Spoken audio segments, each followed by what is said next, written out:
From profession to professionalism is very important to learn for the people who believe that they will have a long life on the labor market. The definition of a profession is its secured right to a specific fields of labor or work. And it made good sense 100 years ago to have this right because you could get shot for organizing. There was a time when having this right and to a specific expertise had a very great value because people were unorganized and they got exploited.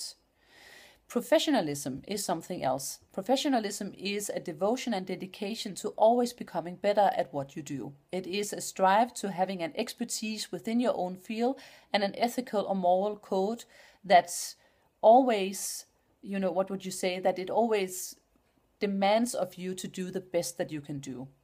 But what happens today is that these very arbitrary limits and boundaries in an expertise field limit the ability of people to becoming more professional at what it is that they do.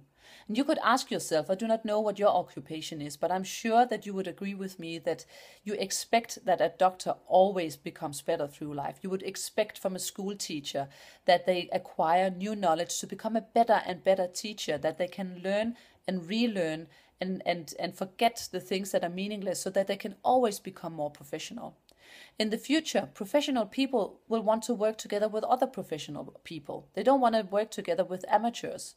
So it's actually seeing the end of amateurism, which doesn't mean that you can't have a playful approach to what it is that you do. It just means that you can't have the best professional people if you limit their ability to become better and having greater expertise through life. That is awesomely stupid if you believe that you can still defend a border of expertise.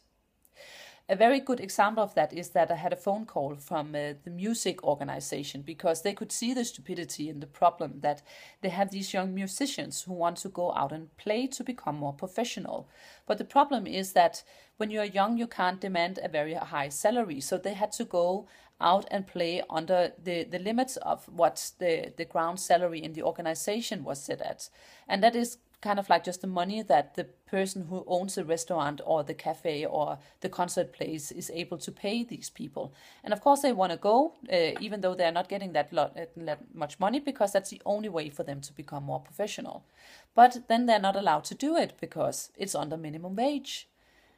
Yes, 100 years ago, that was a very good idea. And I'd say still in India and China, we should really fight for people's right to organize and having a profession.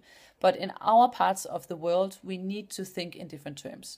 We need to not set up boundaries for people to become smarter. We need to be much more fluent in our approach that a doctor and a nurse and different people can work together and be professional together as a team. So let go, live long, and learn all through life and become as much as an expert in as many different fields as possible. And it's really goddamn annoying, I know it, but part of the game.